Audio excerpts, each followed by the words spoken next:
Hey YouTube, this is Ron from FunctionBuilt-Aquatics again, and we just released the 7 new young white clouds into the main tank with the adults that actually spawned them, and everything looks good. I'm curious to see how they color up, if they turn out to be any different from the adults in coloration, but just fed them, and they ate just like the parents, and no one is showing any kind of stress. So they're pretty resilient. This is probably one of the coolest fish you could ever put in a riparium, a paludarium, a planted setup. They constantly cruise. Their color is usually pretty cool. They're non-aggressive. They're very hardy. They reproduce readily. They can take various temperature changes. I have them living in 76 degrees, and I have them living in 70 degrees. So this tank, I think right now is running a little bit warmer than it usually does. It's 71 degrees.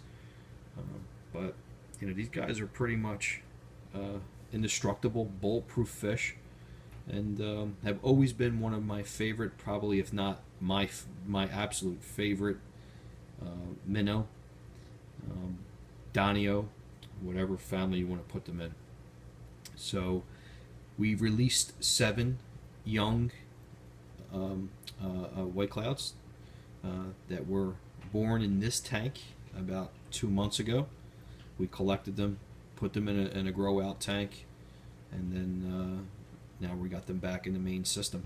We started this tank with about 25 to 30 white clouds, and through time we lost some that were, you know, genetically poor, and a couple deformed fish I figured we could try to bring back, but you know, unfortunately the aquarium industry doesn't selective breed.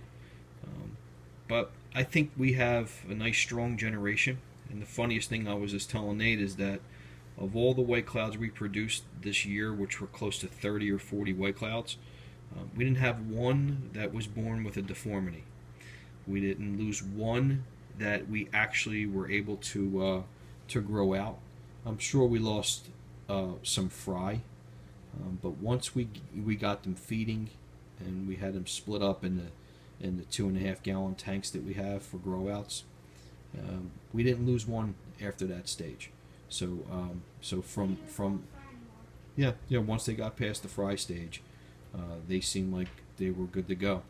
So I'll tag this video onto the other Paludarium video we have, but we have 7 new fish to this tank, and you can't really tell, but it looks like everybody's happy and feeding, and hopefully we'll see one day if we can get these guys to reproduce and go from there.